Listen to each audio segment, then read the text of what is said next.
Once I was a skeptic, and now one of my main values is spiritual growth.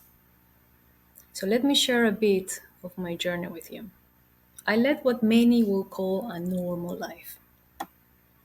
So I had a job, I had a nice car, a house, and I exercised regularly. I had a pretty healthy diet.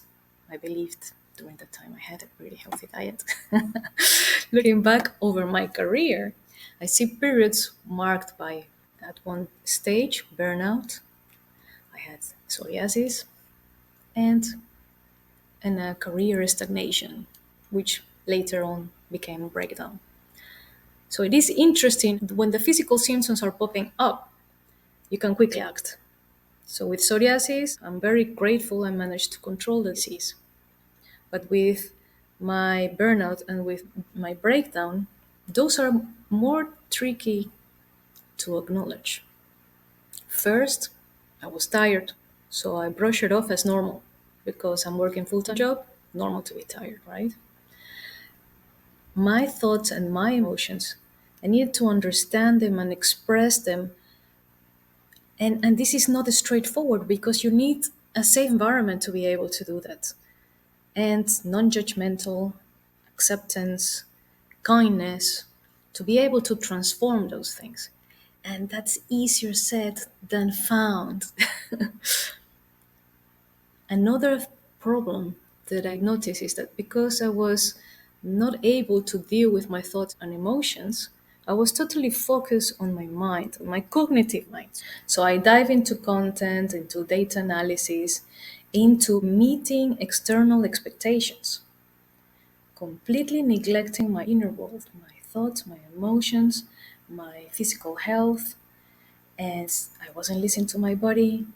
I was disconnecting with myself. When you don't hear yourself, it's really easy to disconnect with people around you as well. So I didn't have deep connections. And I thought back then, my limiting belief was that to dig inward will slow me down to reach my goals. So I was caught up in doing, with the intention to help, with the intention to get promoted, and that is just fine. No problem with that.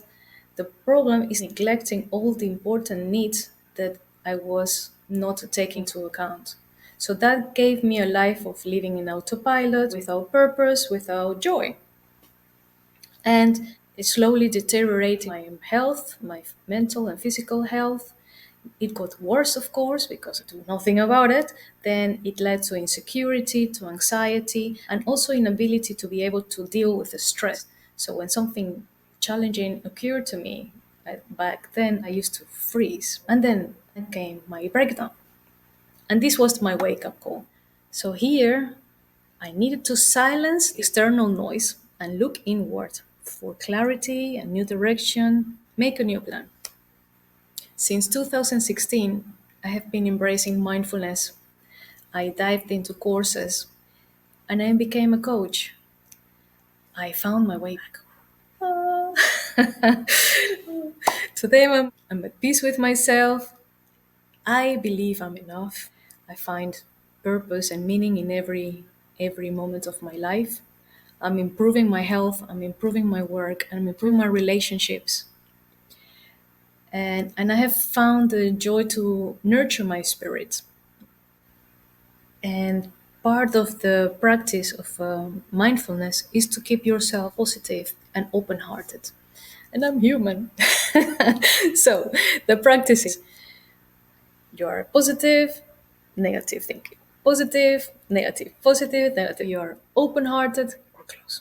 Open hearted, close. Open hearted is bringing your awareness. When is this happening? Oh, this is accepted. It's okay. Be kind to yourself, right?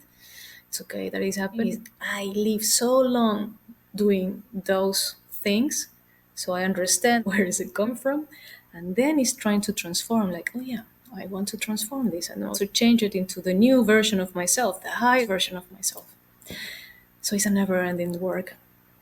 To be able to do this, you will go deep because living in an autopilot means many things, thoughts and emotions has been repressed. We need to clean up. Everything that is inside has not been uncovered. We never stop. The beginning is tough because at the beginning we have a lot of belief, "Ooh, this shouldn't happen. This is slowing me down." No, it's not slowing you down. This helps you to speed up. These things inside is slowing you down. When I was at this phase in my life, what really affected me is that I didn't have the tools to work on my thoughts or to work with my emotions, to connect it with my values, to be able to find more joy, more motivation, more purpose in my life.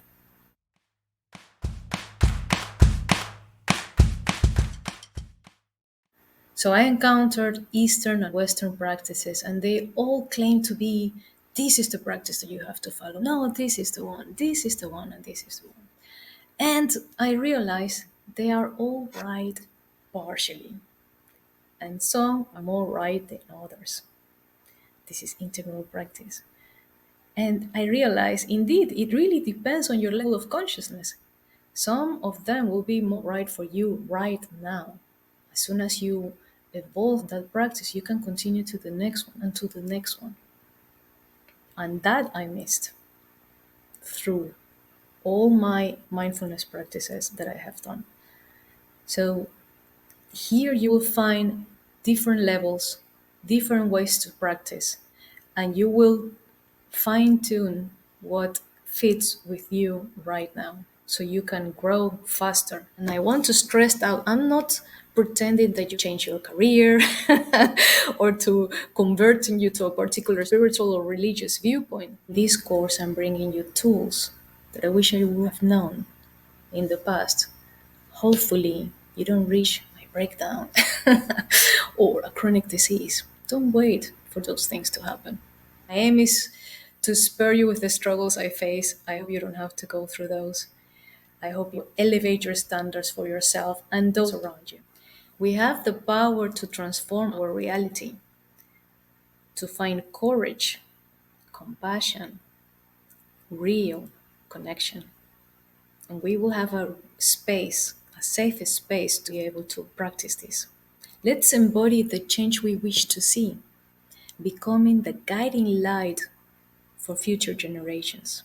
Join me on this journey of self discovery and growth, surrounded by like minded people, inspiring and leading by example.